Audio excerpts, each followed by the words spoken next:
And later this morning, the Brass Mill Center Mall will reopen for the first time since that mass shooting happened there on Tuesday. Now, your reporter, Roger Susanen, is there live right now outside of the mall in Waterbury. And Roger, tell us what we're learning about the victims and the suspect.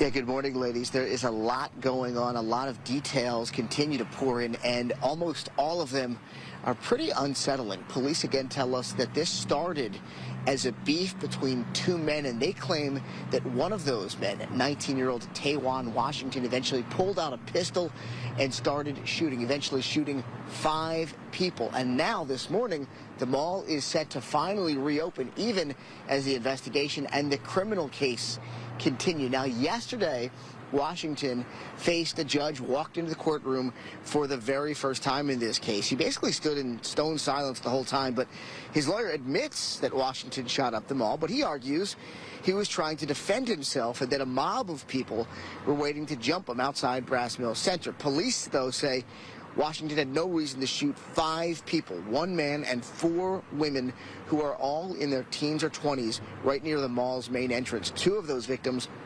suffered serious injuries, including 1 woman who was shot in the spine. But incredibly, they're all expected to survive. Police tell us they have plenty of evidence that points the finger directly at Washington, including surveillance video and a statement from one of Washington's friends who was with him inside the mall at the time of the shooting. Brass Mill Center customers know now that the shooting was not random, but they say it's still unnerving. It's awful. It's scary. I have kids that come here. Sometimes I come here. I mean, you can't even go to your mall. It's just ridiculous.